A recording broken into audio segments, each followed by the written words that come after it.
platform to share his testimony and to share Christ with others. So I told Josh that. And he had just relapsed, and I had never seen him play baseball before. So he was thinking, okay, my wife is crazy.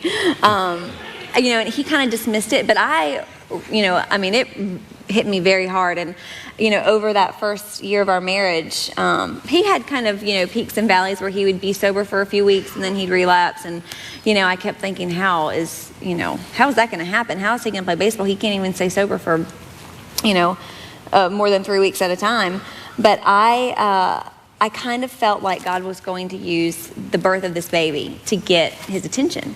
And I kind of had all my eggs in that basket. I just kept waiting to have the baby. And the bigger I got, the more pregnant I got, it seemed like the worse his addiction got.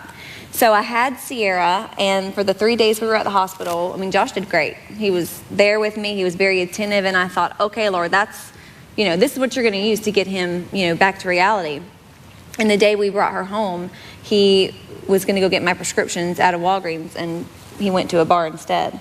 So that would just I was like, if he can't hold it together, when we're just bringing our brand new baby home, I just realized that we were in a huge fight. And over the next 6 weeks, he spent like $100,000 on drugs.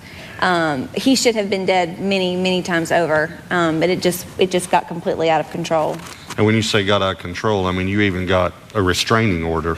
I did. Because you just didn't know. You were never violent, never hit your wife, and I want to clarify that so no one throws anything. But the point is, you didn't know, because those drugs take over. You don't know what's going to happen. You don't ever know who he's associated with and what they're capable of. And there was just a lot of unknowns, but I knew that I needed him to not be in our home so that I could get it cleaned up and sell it. There was just practical things that needed to happen. As a mom, I needed to, be there for my children and provide for them. And so I felt like that was the best route. Yeah, and y'all are separated. You're not divorced, but you're separated. You got a restraining order. And the church you were going to at the time, I know you guys live here now and attend Gateway, but you went to your pastor. Tell me about what you told your pastor and what happened.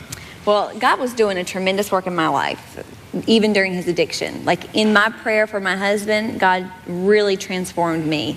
And I was thrilled about that. I was so in love with the Lord. And I had so much joy, even in the midst of this disaster.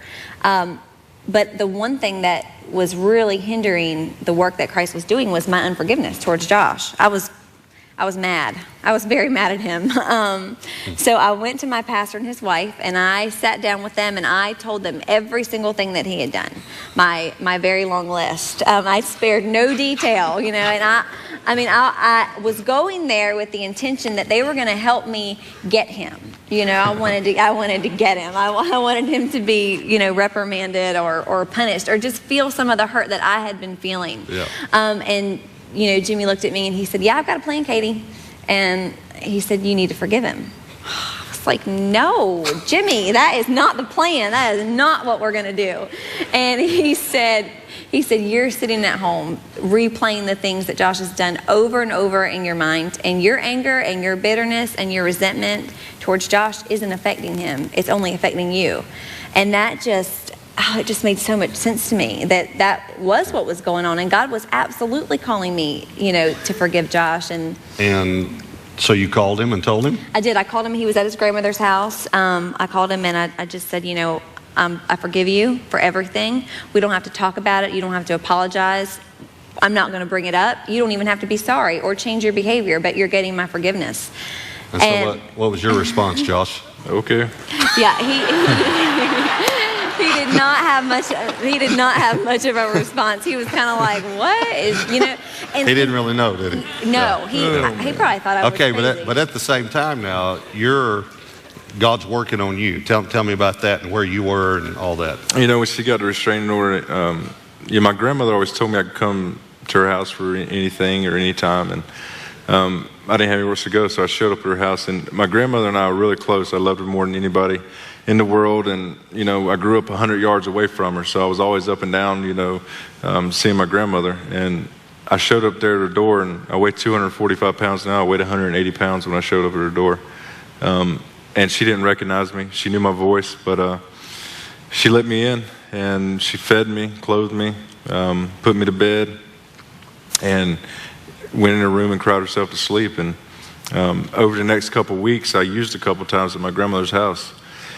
And that's when I knew how far I had come and how bad my addiction really was. It kind of was a realization for me. And then she confronted me one night, and I came out of the back room, and she knew something was different about me. And all the things that my parents, my wife, my mother and father-in-law had told me, everybody who loved me had told me, you're killing yourself, you're killing us by making us worry, you're a better person than this, you can do great things. All these things she told me again.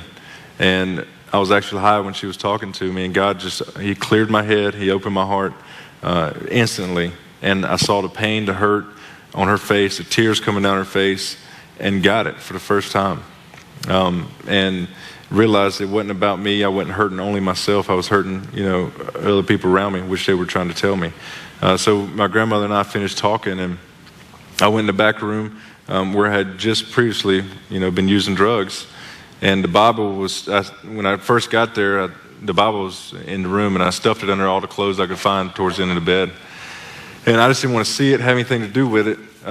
But after we finished talking, I went in, grabbed it, threw it on the bed, shut the door, got back on the bed. The first verse I read is James 4:7, humble yourself before God, resist the devil, and he'll flee from you. And in that moment, I recommitted my life to Christ. I said, Father, my way is not working. I said, I need your help. I said, whatever you want me to do, I'll do. I said, lead me in the direction you want me to go. I totally submit and give myself to you. And that's the moment I started, praying, reading the Word, going to church again with my aunt and uncle who led me to the Lord to begin with. And, Katie, was obviously didn't know it at the time, but, I was sober and, had this recommitment to the Lord. And that's when she called me a couple weeks later. Wow. And told me she forgave me. It's great. Isn't that great? Wonderful. And then everything that Satan stole from you, God restored, right? I mean, you weren't even supposed to be able to allow back into Major League Baseball for a certain period of time. God opened the door.